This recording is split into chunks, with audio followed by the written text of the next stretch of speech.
Okay, now what I've done is taken my own advice, and I went to Google and printed out some pictures of rhinos.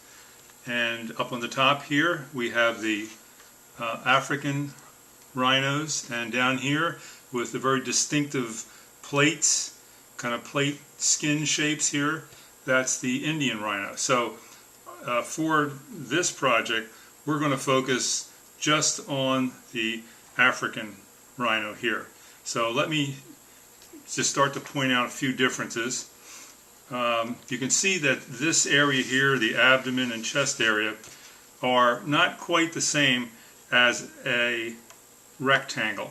So what I'm going to do, and also there's also some other shapes here that you'll start to notice. So what I'm going to do is I'm going to introduce a new technique, which is what I call morphing the geometric forms.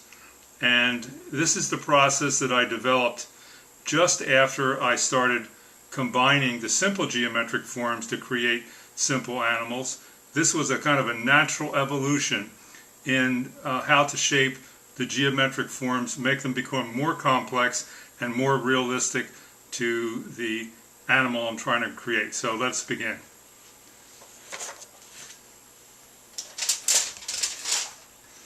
I'm going to take some more softened clay, and what I'm going to do is, because when I studied the picture I noticed that this midsection of the rhino actually was longer than what I had created. So what I'm going to do is simply morph this middle shape, and remember we're using the other technique of the additive and subtractive clay. So now I'm going to take the technique of morphing and I'm going to elongate. I'm going to just slowly squeeze this middle section of the rhino here, and as you can see it starts to get thinner but starts to elongate his shape. And what it does is it moves the front legs further back from where the back legs are. The shoulders are further forward than are the hips. And in order to now build up and make the rhino a little bit more realistic like the picture, I'm going to add more clay into the center section, which is the thorax and the abdomen. Okay, using only my hands again, no other tools. Add on that clay.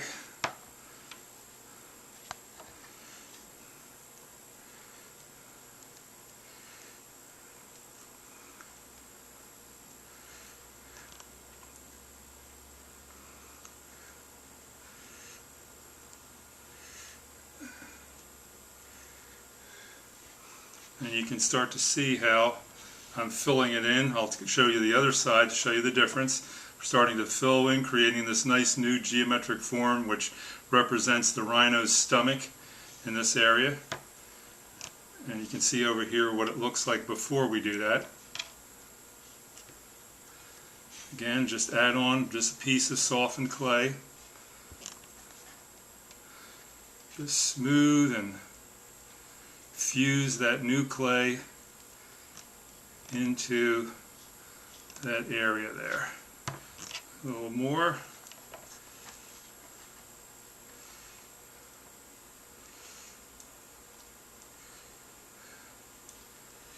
Push them up towards the chest area and more in around the stomach area. Okay, so now you can see already we've elongated this section in here and we've beefed it up, added more clay in this area of the stomach or abdomen and the chest area. And I'm just going to smooth it out a little more, add a little bit more on there. Okay, so I think you can all see that these sides are blown out or extended or beefed up, however you want to say it. And I just smoothed them down nicely. You can see that there. Okay, different position. All right, now, so let's add some new geometric forms which are obvious on these pictures of the rhino. Now, I have two pictures here of the rhino, one with his head down, one with his head up. And when you're doing a sculpture, what you want to do is try to get pictures that are similar to what you have in mind.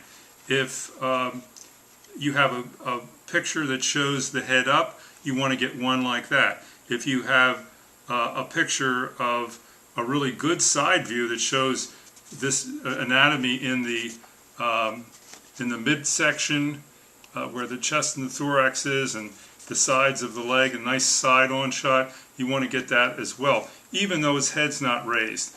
Then what you'll do is just reference the picture where his head's raised, similar to the sculpture that you're working on.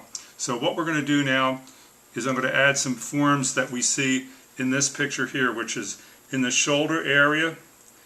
And on this one you can see here where the rhino has his head raised, you can see that kind of little lump there and a little lump here in the back towards the back here. So we're going to just create those two new shapes. Again, I'm going to take a little bit of clay. We're going to do the additive stage here, additive technique. And what I'm going to do is just add that clay, like a little amount there, a lump on in the shoulder area. Now some of these I'm going to actually accentuate the form to start off with, so that you can clearly see that there is a form there that you need to create in order to get closer and closer to a realistic rhino. Alright, so now we see that nice shoulder area here, which is right here. We're pointing that out right here. Just added that on. And now we're going to add on this area in here of the neck. So when it's the head's down, you can see the neck goes down like this. But when the head is up, you can actually see that the neck comes up and is raised almost a little bit above this lump here. So what we're going to do is add some in here to represent the really muscular neck that a rhino has, which is necessary to hold up this big heavy head with that big horn.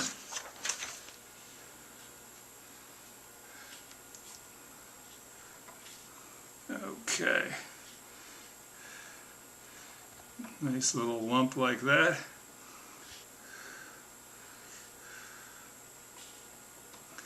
There we go. And there. Now, as you can see, once again, just check that side, or check our horn. And now we have these two new shapes, which are the shapes that you see in the picture here. And what you'll see is that now the back is a lot straighter than I've created here, because now I've added on this, and and I've morphed this shape from the original rectangle that we had. So what I'm going to do is again add on here, create a little bump here similar to what we see on the back of the rhino right here in this other picture. It's always good to have more than one picture.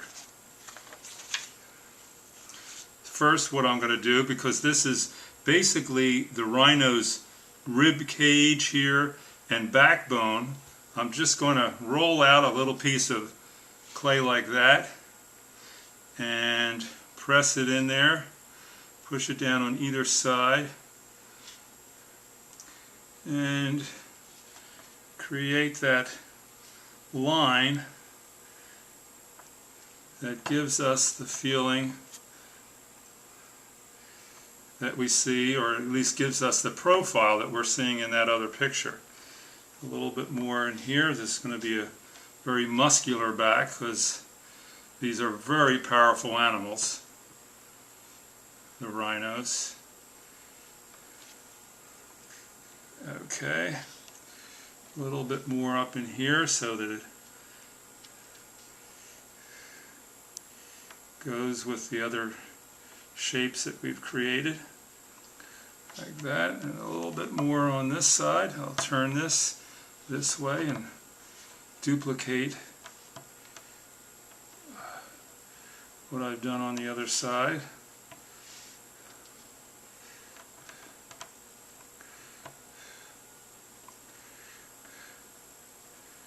There we go. Smooth all that out nicely. Okay, so now you're seeing that line we've created, and I'll just put a little bit of a bump here, just like we see in the picture here. Right here, see that little bump there? Okay.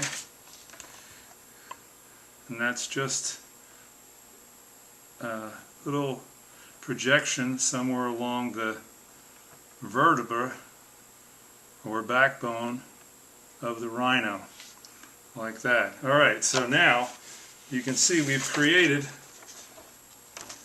a nice line here that's much more realistic than what we had when we just simply had that simple rectangular shape.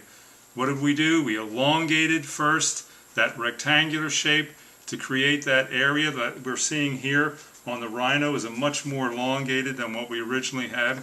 And now what we're going to do is we're going to focus. There's some other shapes you're probably seeing and thinking, well, that's different too. Well, we're going to get to a lot of them. But the next one we're going to get to is we're going to work on these four legs to try to make them more similar to what we're seeing in the picture. And you can just take a quick look, and what we're seeing in the picture are relatively thin legs with these kind of flat pad-like feet all the way around here, and they almost don't quite look like they're strong enough to support all this mass, but that's the way the rhino's built, so we're going to duplicate that. And the way we're going to do that is, once again, rather than just simply adding clay to start off with, we're going to morph the shapes that we already have. And I'm going to create the pads by just squeezing these little legs right like this to start off with. Okay. You can kind of see how I'm doing that, just kind of pinching the clay down, squeezing. That would be the equivalent of the ankle or the wrist in this case, because this is the front. If we want to equate it to our own arm, then this would be the wrist area here. So we're making this area thinner on the rhino. Okay, and then we're also at the same time going to elongate this just a little bit, just above there. Okay, now it's a little bit longer than this one is, but we'll get to that one in a second. So take a good look at this, what I've done. I've created this padded area. I've created what looks like the, let me just prop this up a little bit. We've created this little wrist area, and I'll show you where they are. Right here, the padded foot and the wrist area there. And now I'm going to work on the upper part of that leg there a little bit before I move to the other front leg.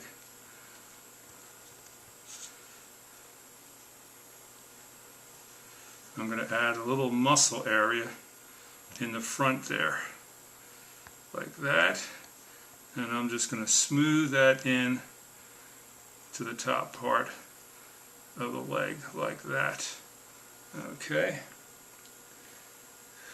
And now we're going to go to the other leg and we're going to duplicate this.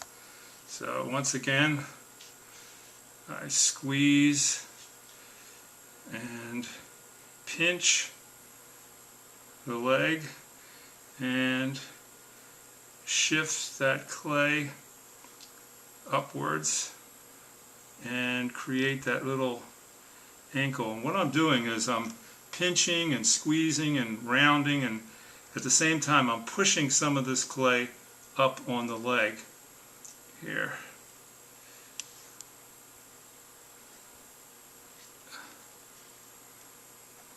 like that. Alright, and I'm going to turn this around so you can get to see this other leg that I've been working on, like that. And I'll work on this one meanwhile. Alright, and now they're about the same length. We want to keep them the same length so he won't fall over. And I'm going to add a little more clay on the front here like I did here. Make the two legs similar, same as possible. Smooth out that area there where the horn is a little bit. You can always jump around, and if you see something you want to fix real fast, you can always do that. It doesn't take but a second. Alright, so you can see we've done that. Now what we're going to do is we're going to quickly move to the back legs to start to make them look more like the legs that we're seeing here in the rear of this picture of the rhino. And again, what we're going to do is we're going to pinch, squeeze, pinch, creating those pad feet. And in this case, this is like the heel and the back leg. So it's going to go bend to the back as opposed in the front where this part here bends like this, bends this way. In the back, this area is going to bend this way. And we're going to create some of those shapes that we see. And I have to add on more clay, and I'm going to show you in the picture where that is, what I'm doing. So I'm going to add on more clay right in this area here. And this creates the muscular part, and also the rhino's knee is right about here, where I've made this little scar indication here. Alright, that's where its knee is. So we're going to create a little bit of a shape there, and I'm just going to smooth this new clay that I put on up like that. Okay, and then let's go back to the picture to show what I'm doing here. A little bit more beefing up in here. They have a lot of muscle in these legs, but they're relatively thinner down below. Okay, and let me just sit that there for a second before I work on that other back leg so you can get a good look at that. And let me hold up the picture, and here's the picture, and you can see where I have put in the padded foot. There's the heel right here, and then up here is the knee, and then I've beefed up this area in here where all the muscle is. Okay, now I'm going to move to the other back leg and do a similar adding of clay to create those shapes. Again, pinch and flatten there a little bit, create that pad. Help to create that heel. Bend that leg back. See what we're doing here? Bending it back. All the time morphing it, pinching, making that pad like that. Alright. Like so. And now I'm going to add once again, add that clay on this area here, right here, in this area here, creating that muscle, and the knee, which again on this side would be right about here. So we'll just smooth all that in like so.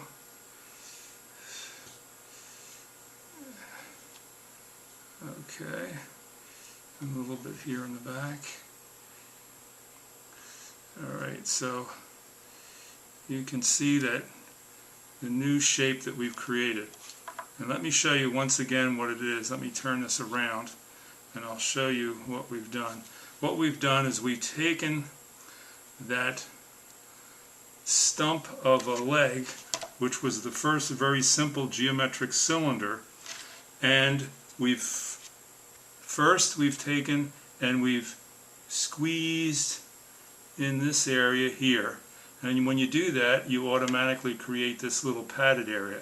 And then I've pinched it a little more in order to create that shape, okay? Then what I've done, because in this case this is the back leg we're going to do, I've bent it backwards to create the heel. And then, so it looks there's like that.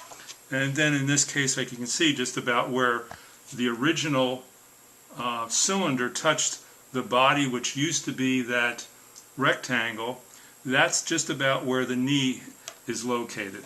Okay, so I'm going to take this away now, and we're going to do our next change on this shape to make it look more like the picture.